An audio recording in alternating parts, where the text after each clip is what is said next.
വിശുദ്ധ Francis Assisi. ദിവ്യ ക്രിസ്തുവായി ലോകം കണക്കാക്കുന്ന ഫ്രാൻസിസ് അസീസി ജനിച്ചത് ഇറ്റലിയിലെ അസീസി നഗരത്തിൽ ക്രിസ്തുവിനു ശേഷം 1182 സെപ്റ്റംബർ 26-നാണ്. പിതാവ് പീറ്റർ ബെർണാദ് ധനികനായ ഒരു വ്യാപാരിയായിരുന്നു. ഫ്രാൻസിസിന്റെ മാതാവ് സുന്ദരിയും സുഹൃത്തിനിയുമായ പീക്ക ആയിരുന്നു. ക്രിസ്തുവിനെ പോലെ ദ്വിതീയ ക്രിസ്തുവും കാലിത്തൊഴുത്തിൽ പിറക്കുക എന്നത് ദൈവനിയോഗമായിരുന്നു. ഗർഭിണിയായിരിക്കുന്ന പീക്കായുടെ പ്രസവസമയം അടുത്തപ്പോൾ അത്യധികമായ ദുഃഖവും ക്ലേശവും അനുഭവിച്ചു. വൈദ്യന്മാരുടെ മരുന്നും ശുശ്രൂഷയും ഫലവത്തായില്ല. ക്രിസ്തുവിനെപ്പോലെ കാലിത്തൊഴുത്തിൽ വെച്ച് തൻ്റെ പ്രഥമജാതനെ പ്രസവിക്കണമെന്ന് പീക്കായ്ക്ക് ഒരു ദർശനമുണ്ടായി. പീറ്റർ ബെർണാദിന്റെ തൊഴുത്തിൽ പ്രസവമുറി ജോലിക്കാർ നിർമ്മിച്ചു. ആ ദിവസങ്ങളിൽ കച്ചവട സംബന്ധമായി വിദൂരയാത്ര നടത്തുകയായിരുന്നു പീക്കായുടെ ഭർത്താവ്.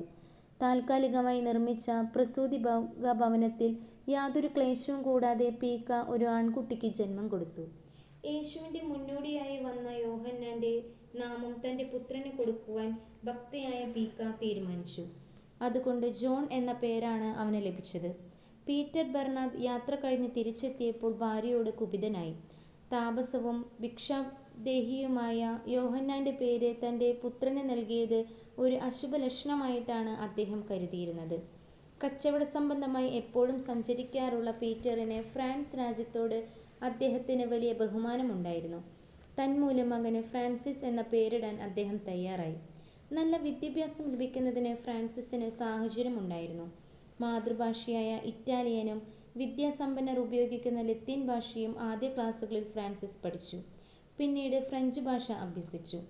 പാട്ടുകളും ഗദ്യകൃത്യങ്ങളുമുള്ള ഫ്രഞ്ച് ഭാഷ അഭ്യസിച്ചതുമൂലം ഭക്തയും സുഹൃത്തിനിയുമായ അമ്മയുടെ പ്രാർത്ഥനയും മാതൃകാപരമായ പെരുമാറ്റവും ഫ്രാൻസിസിനെ ഏറെ സ്വാധീനിച്ചു. പാവങ്ങളോട് അതീവ താൽപര്യം പുലർത്തിയ ആ ചെറുപ്പക്കാരൻ സ്വയം മറന്നും അഗതികളെ സഹായിക്കുന്നതിനും അവർക്ക് ദാനങ്ങൾ നൽകുന്നതിനും ഉത്സുകനായി.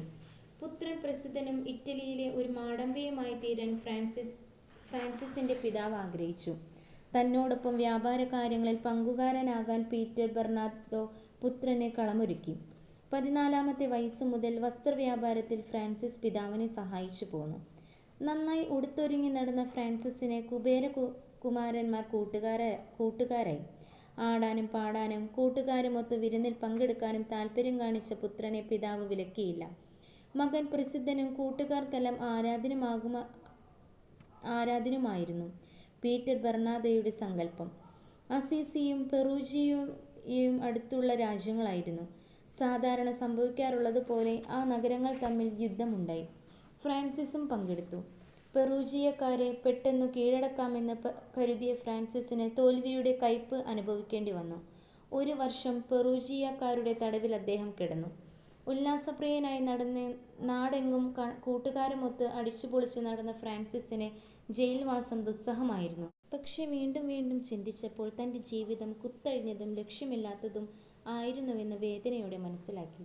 ഭക്തിയും സുഹൃത്തിനിയുമായ പീക്ക പ്രഭ്വിയുടെ ആദർശങ്ങളാണ് പിതാവിന്റെ മോഹങ്ങളെക്കാൾ നല്ലത് എന്ന് ഫ്രാൻസിസ് മനസ്സിലാക്കി പ്രവർത്തിച്ചു.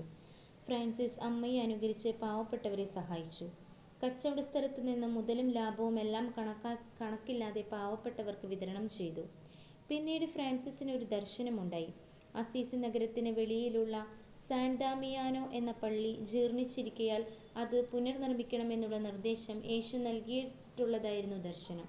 വ്യാപാരശാലയിലെ വലിയ ഭാഗം സ്വത്തും എടുത്ത് മേൽപ്പറഞ്ഞ പള്ളിയുടെ വികാരിക്ക് കൊടുത്തു. അദ്ദേഹം എടുക്കാൻ വിസമ്മതിച്ചു. ഫ്രാൻസിസിന്റെ പിതാവ് പീറ്റർ ബെർണാദോയും അനുജൻ ആഞ്ചലോവും അസീസി രൂപതയുടെ മെത്രാന്റെ പക്കൽ പരാതിപ്പെട്ടു. സ്വത്ത് മുഴുവൻ തിരിച്ചു കൊടുക്കുവാൻ മെത്രാൻ ഫ്രാൻസിസിനോട് ആവശ്യപ്പെട്ടു. മുഴുവൻ സ്വത്തും തിരികെ കിട്ടിയിട്ടും കോപം മാറാത്ത പീറ്റർ ബെർണാദോ പറഞ്ഞു, "നീ ധരിച്ചിരിക്കുന്ന വസ്ത്രം പോലും എന്റേതാണ്" എന്ന്. ഫ്രാൻസിസ് തൽക്ഷണം തന്റെ ഉടുപ്പ് അഴിച്ചു മടക്കി പിതാവിന്റെ പാദത്തിൽ അർപ്പിച്ചു. പിന്നീട് മെത്രാൻ കൊടുത്ത താൽക്കാലിക വസ്ത്രവുമായിട്ടാണ് ഫ്രാൻസിസ് തിരിച്ചുപോയത്. പിന്നീട് അസീസി നഗരത്തിൽ ഭിക്ഷാടനം നടത്തി ജീവിച്ചു. കെട്ടിടത്തിനാവശ്യമായ വസ്തുക്കൾ ഇരന്നുവാങ്ങി ഫ്രാൻസിസ് തനിച്ച് സാൻ ദാമിയാനോ പള്ളി പുനർനിർമ്മിച്ചു. പിന്നീട് വിശുദ്ധ പത്രോസിന്റെ നാമത്തിലുള്ള പള്ളിയും ഫ്രാൻസിസ് പുതുക്കിപ്പണിതു. ഫ്രാൻസിസിന്റെ ജീവിത മാതൃക കണ്ട് വളരെ പേർ അദ്ദേഹത്തിന്റെ അനുയായികളായി.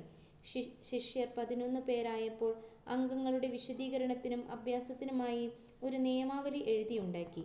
അന്ന് കത്തോലിക്ക സന്യാസ സമൂഹത്തിൽ ഒന്നിൻ്റെയും നിയമാവലി തൻ്റെ പുതിയ സമൂഹത്തിനു വേണ്ടി ഫ്രാൻസിസ് ഉപയോഗിച്ചില്ല. സുവിശേഷത്തിൽ യേശു എന്തൊക്കെ നിർദ്ദേശങ്ങളാണ് പരിപൂർണമാക്കാൻ വേണ്ടി വച്ചിട്ടുള്ളത്, അതുമാത്രമായിരിക്കണം തനിക്കും തൻ്റെ ചെറിയ സഹോദരന്മാർക്കും ഉണ്ടായിരിക്കേണ്ട നിയമസംഹിത എന്ന് അദ്ദേഹം തീരുമാനിച്ചു.